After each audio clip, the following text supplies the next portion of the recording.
Hi, everyone, and welcome to the Get Crystallized Show. I am your host, Coach Crystal. And like crystals, strong women are made under pressure. And on today's episode, I am so excited to have a special guest. Her name is Stephanie Hessler.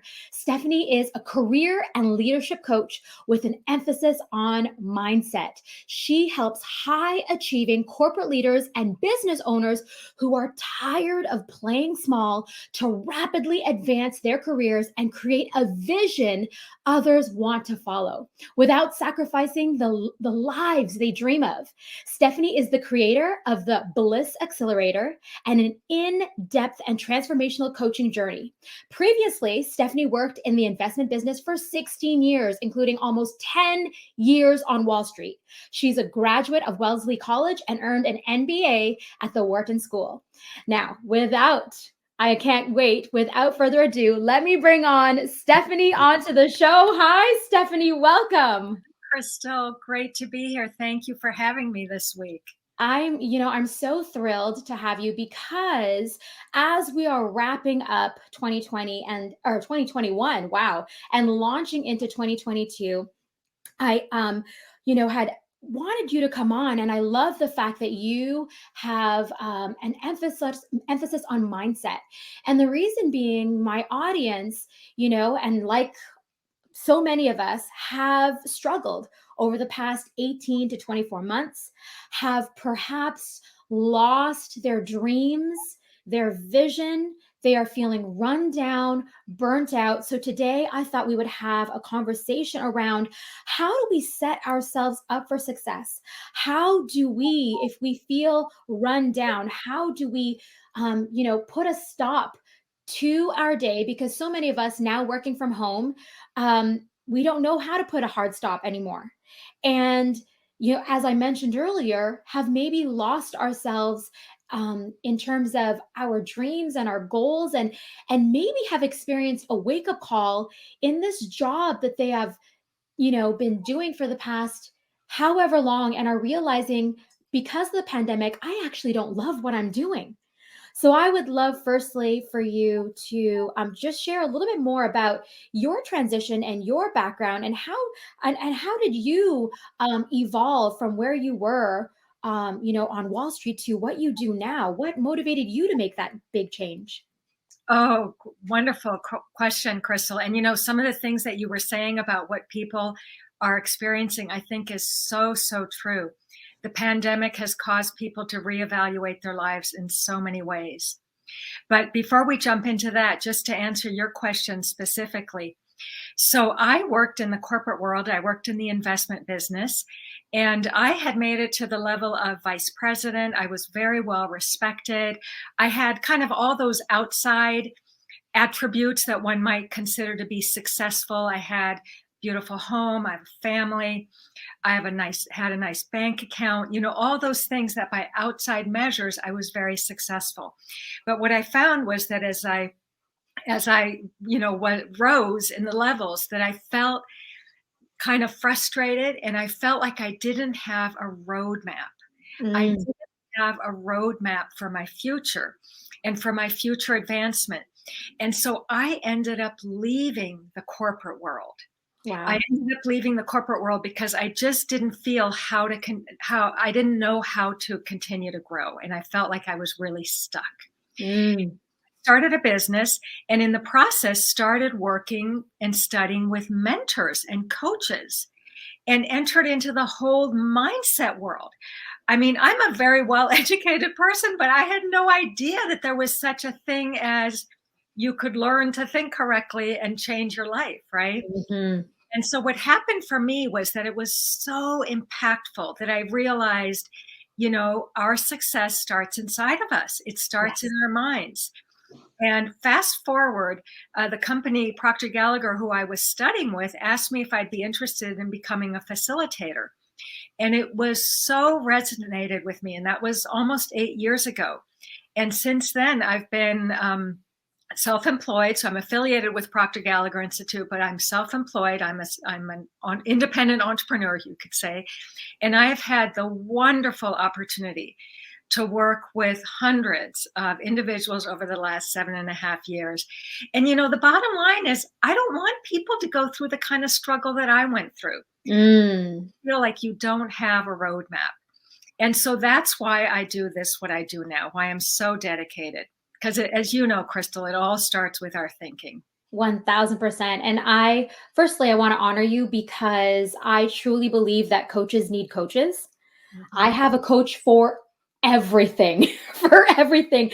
And as you mentioned, like when you have a coach, they can help guide you in terms of building a roadmap that is best for you, keep you accountable. So I love that you took that leap of faith and that you are passionate, about helping others not go through the same struggles you did. And I think personally, I look for that in a mentor. I look for that in a coach where, because they have been in my shoes and they are 10 steps ahead, they have so much wisdom that they can share and say, listen, I've been there. Don't do that. Let's try this. And so I love that your journey. So that is amazing. Yes. So I have, some listeners who perhaps they're in their role currently. And however, it was, they've been shaken because of the pandemic. I mentioned earlier that they, because are now working from home, which a lot of us find ourselves, and may now permanently be working from home, there is no hard stop, because what I'm hearing is that at least when they were, going to the building, going to that actual, corporation, when it came time to log off, there was a hard stop because they had to catch their train, because they didn't want to be stuck in traffic. So there were, reasons to stop. Now I'm hearing a lot of women who are, because they're working from home, it's so easy to just keep working. And there is no hard stop. And their 8-hour day becomes 12, becomes 15, becomes working on the weekends. And now they're feeling run down, burnt out. So, what advice would you give those women who are maybe not yet ready to change careers, start a new business, but they're really feeling burnt out? What would you say to them? Yeah. So, because Crystal, I'm someone who used to feel burned out a lot of the time as well. One of the things that I do in my own life and I emphasize to my clients is that a daily self-care and a daily mindset ritual is Mm. absolutely vital. Self-care and daily mindset work gets us grounded, whether it's, things like looking at getting really clear about what your goals are, repeating your goals to yourself, meditating. I teach my clients a very brief visualization, which I want them to do every single day, visualizing the life that they dream of, just 5 minutes twice a day. Love it. Taking that time, including exercise. I happen to be a big believer in exercise, yeah. And I know you, that's your world. And so I think that prioritizing self-care is vital. And so for those, as you were saying, Crystal, there's some people on listening who maybe are feeling burned out, right? Yes. It really comes down to making a decision. It's making a decision, because what I found is that often there is a point past which we're working where the returns aren't so high anymore, and that we've got to really put parameters around the time that we work, especially if we're at home. There's nobody standing on top of us. We've got to create our own parameters. Right. And that, again, comes from the inside of us. So, Crystal, if you're okay, I just want to jump into something that's a little bit related to this. Would that be okay? I would love it. Yes, please. Because I think that one of the things that is key is that you've got to reconnect to your dream. Crystal, I heard you say a few minutes ago, perhaps women have lost touch with their dream. Yes. Well, it's only losing touch. You've got to reconnect. You must reconnect with your dream, because that's what's going to keep you inspired. Mm-hmm. That's what's going to inspire you to do the self-care every day, Mhm. to do your visualizing, to be taking care of yourself. And the self-care includes putting parameters around your work. Your life depends on it. Your sanity Mhm. depends on it. Your health depends on it. So, so true, and I love the fact that you used the word rituals, because that is definitely one thing that we teach inside, our academy, where we emphasize having a morning and evening ritual so that they bookend their days with exactly that self-care. And Yeah. we one of our core values is that self-care and self-care is not selfish, and self-discipline is self-respect. I mean, I'm really curious, Stephanie. What does your ritual like? What are the rituals that, without fail, you will do daily because it takes care of your mind, body, and spirit? What does your ritual looks like? What do Yeah. your rituals look like? Oh, that's a great question. So I do have a regular routine. And so I wake up usually around 6 o'clock in the morning. And the first part of my routine is a mindset practice. Love So it. I listen to a recording from one of my favorite teachers that really lifts me up and keeps me in that kind of right mindset first thing, waking up. I review and write out my goals. So I have my goals written out in a sentence. One is personal and one is professional. I also write out 2 habits that I'm working on changing. Love it. And then I do, depending on kind of the day and the time, a 15 to maybe 25-minute meditation. Mm, These are guided meditations that I do that I really, really resonate with me. And then I also exercise ideally 45 minutes every morning. It's really important for me to exercise. And sometimes I do something as well that's called the self-image script. I don't want to get into what self-image is right this moment, but hopefully we can address it later in our session today, Crystal. But basically, it's to get really clear about who I am and how I'm mm, showing up in the world. Okay. And so I read this to myself because I need to be reminded of the future me. And I've got to step into that future me now. And the future me is the Stephanie who's achieving her goals, who's doing what she wants to be doing. It's like literally zipping myself into the future me now. I am getting goosebumps. I love this self-image script, and it goes, honestly, it is perfect and hand in hand with our mission and our core values at R3, because we also believe that, okay, we this is our current identity and this is our future identity, and we call it filling that gap. And one of the Yes. things that we practice as well is literally writing down or our core values, as in, how would that future version of me show up? How would she wake up? What would her morning rituals look like? How would she make decisions, both difficult and easy? How would she speak to her loved ones? How would she speak to herself? What would she see when she looks in the mirror? So I love that I think I'm gonna have to have you back, and but you're gonna have to Sure. workshop this with us, because Yeah. I'm loving this self-image script. That's amazing. Yes. It's so powerful.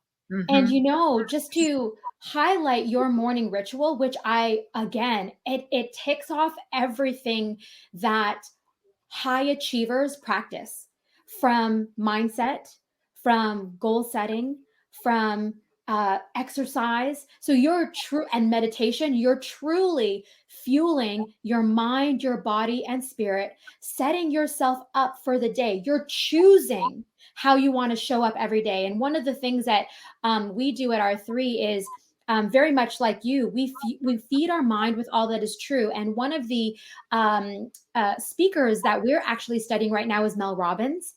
And Hmm. as a collective, we're reading the high five habit and actually practicing the high five habit. And so I just love that you fuel your mind right away with, mentors that you look up to, so that you don't fuel yourself with, because there's so much toxicity out there, and Yes. you're choosing to fill your mind with all that is true. And I really, really appreciate that. That's amazing. So, And Crystal, yes. actually, it's just making me think on your first question when you were saying what should women do when they're feeling burned out and the Yes. days are just work and home. One really important aspect of having this daily mindset practice is it does get you so grounded in prioritizing yourself, as you know, but also it really aligns you with getting the right things done. And the Yes. great things are the things that are aligned with your goals.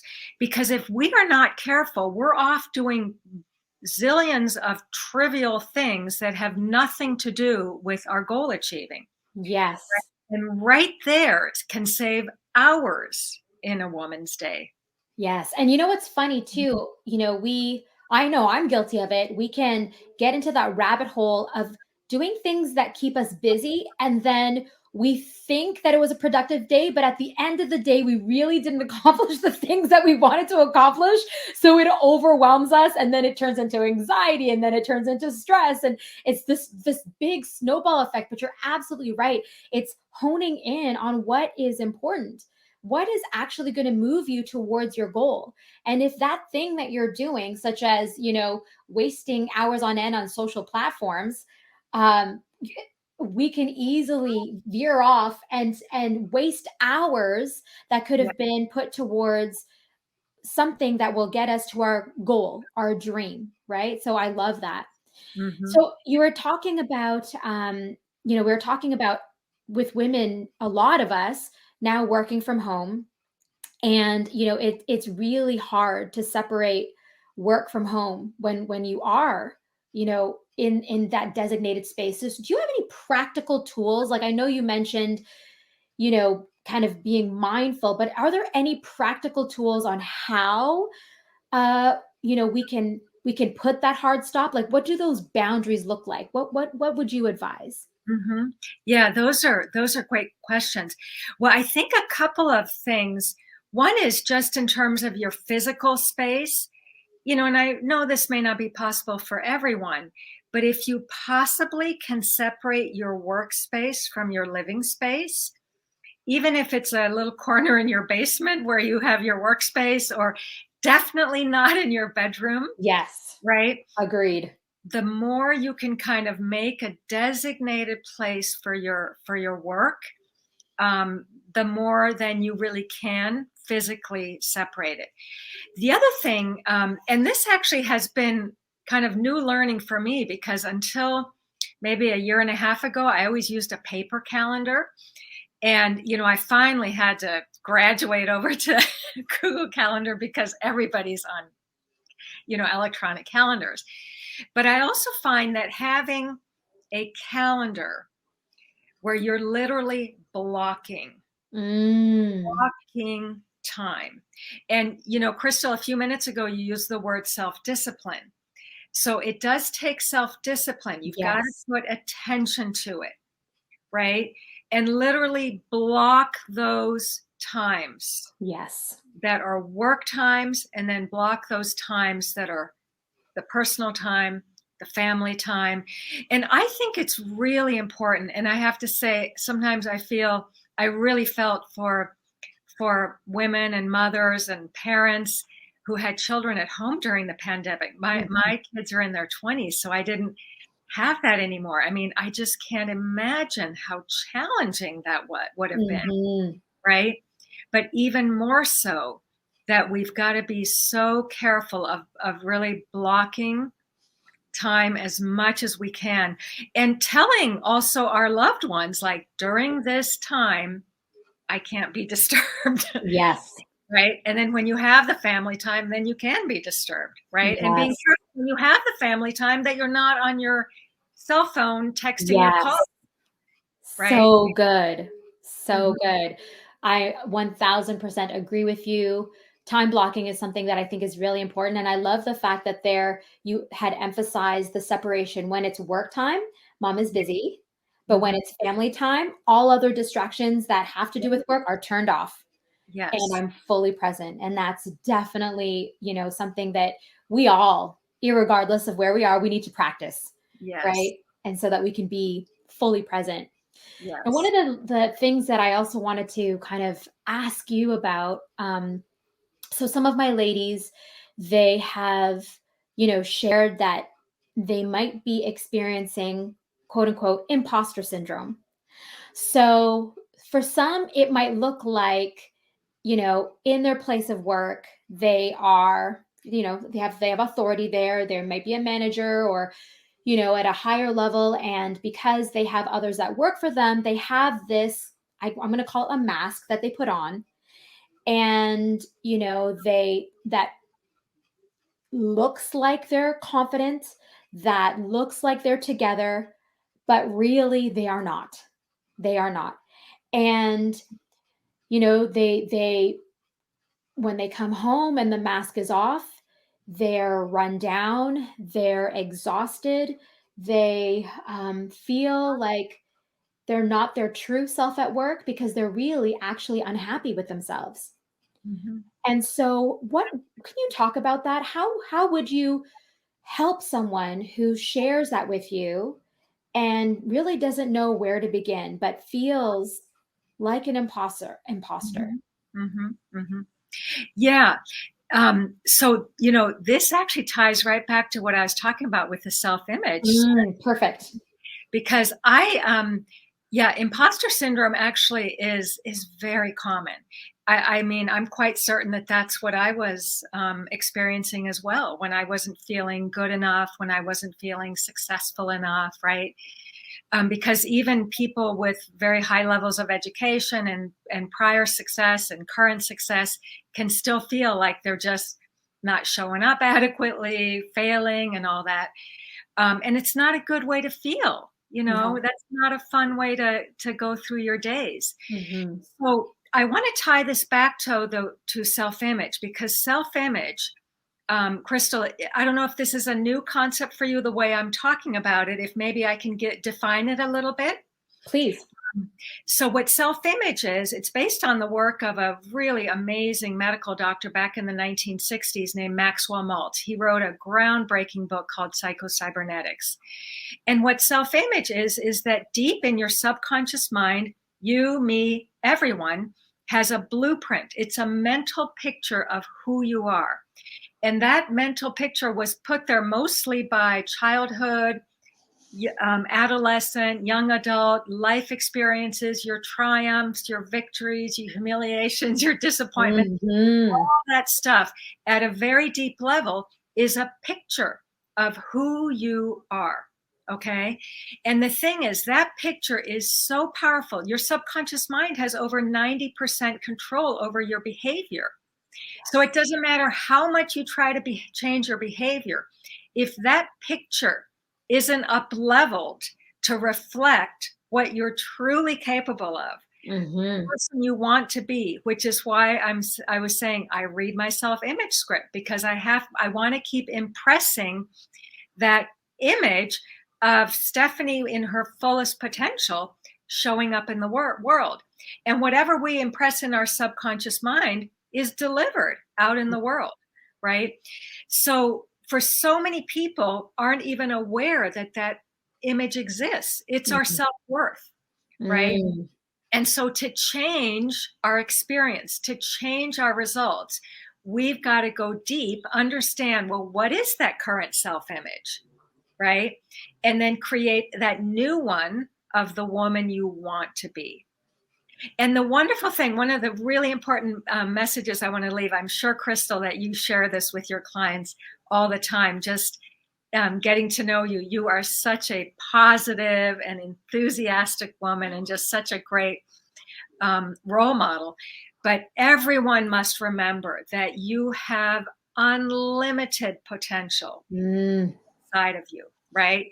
And that most people are just playing too small. That Yes. self-image is just keeping us playing small, right? Yes. So to expand, to know that if you feel like you've got imposter syndrome, it's not permanent.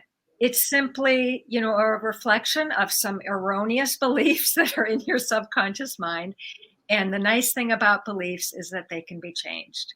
100%. Mhm. You know, I think that the explanation, and I haven't read that book. I'm gonna get that. It's Christmas. I'm gonna ask Santa for that book. But, but I think that, you're absolutely right. It's the limiting self beliefs. And when we talk about, if we kind of hone in on what we focus on in terms of their limiting self beliefs around getting healthy, as an example, they might Mhm. have heard when they were young. I actually have a perfect story. So I have a client who shared with us during her coaching session that she remembers when she was about 5 years old. It was around Christmas time, and she loved Christmas. She loved Santa, and it was that time of the year to get a picture with Santa. And so her and her younger sister were in line at the mall to get a picture with Santa, and they're getting all excited because it's almost their turn. And they get to Santa, and her sister sits on his right lap and she sits on his left lap. And Santa says, "Oh, ho, ho, ho," and says to his sister, "Oh, you must be the pretty sister." And then she looks over at my client and says, "And you must be the chubby one." Oh. And that limiting self belief Mhm. birthed her thinking that she was fat. Yes. And Right. never up until that point, before that moment, did she ever think she was Yes. overweight. And it birthed a few things. One, that she would always be compared to her sister, that she would never be as pretty as her sister, never be as skinny as her sister, and that Mhm. she would always, underline, always be the chubby one. And Mhm. she took that story with her into her 20s, her 30s, and now 40s. And Mhm. and it's now, like you had mentioned, because we've created an awareness around it, is Yeah. realizing I can change that story. It no Yes. longer has to be on a loop, on Yes. that broken record. And she is finally acknowledging and looking at herself in the mirror and saying, I am worthy. Yes. And Yes. so, yeah, Yes. so what Mhm. I love everything that you said. So Oh, thank you. Thank you for well, I sharing. love being here with you, Crystal. I would love, so as Yeah. we're about to wrap up, Stephanie, I like to ask these two questions of all my guests. And the Mhm. first one being, who is your inspiration? So I would say probably my biggest inspiration has been one of my favorite and best personal growth teachers, Bob Proctor. Oh, I don't know if you're familiar with him. yes. Yeah. I mean, working with him has really changed my life. So I'm And so grateful to him. would you mind sharing how he has? I think it all goes back to what seems like such a simple concept now, but that idea of your thinking. Your thinking creates your reality. And like I Mm, mentioned a few minutes ago, I'm a very well educated person. I did a lot of thinking, but I, never made that connection until I started working with Bob, that my life experience is a direct reflection of the quality of my thoughts. so And good. my thinking has so dramatically transformed in the last 10 years. And I really credit, the work I've started and continue to do with Bob Proctor. Awesome, awesome mentor. Yes. And my second question is, what is your legacy? What my legacy is that I really want people to be happier. One of the things about my life that I haven't shared is that I had depression for decades. And it Wow. was a pretty low grade depression for the most part. And I had doctors say to me things like, you're always going to be depressed. You're going to have to take these medication. And what I realized as a result of the work that I started doing with Bob Proctor and now with other teachers is that it was actually my false thoughts and Wow. erroneous beliefs that were making me depressed. And so my legacy is that really everyone can be happy, Love it. and that we want to be happy, and it's your right to be happy and to help millions of people to be more happy. Amen. I love that. And so, if I have some listeners who want to get to know you a little bit more, perhaps even work with you, where can they find you? Yeah, so the best place is, and thank you, Crystal, for asking, is to go to my website, so stephaniehessler.com. They can find information there about me and also contact me. And I would love to hear from anyone who's interested. Oh, I love it. Stephanie, I just want to say thank you. Thank you for your time. Thank you for your words of wisdom. Thank you for sharing your story. I'm hoping and that there are some women that are, there are listeners that have listened today. They feel inspired by you, that there is hope, that there is an opportunity to change, and that, like you shared, self care and self love is not selfish. And that, although 2021 may have been rough, we are starting a new chapter in 2022 and starting with creating that new self image script. Let's Yes, start with that. do it. I love Yes, that. So, thank yes. you once again to you for Crystal. being here. And I am so, and I need to have you again for sure. I need to have you I'd again. love to be back on. Thank you, Crystal. Thank you for everything you do Oh, as well. thank you. What a All right, beautiful ladies, thank you so much for listening, and we'll see you next time on the Get Crystallized Show. Have a great day.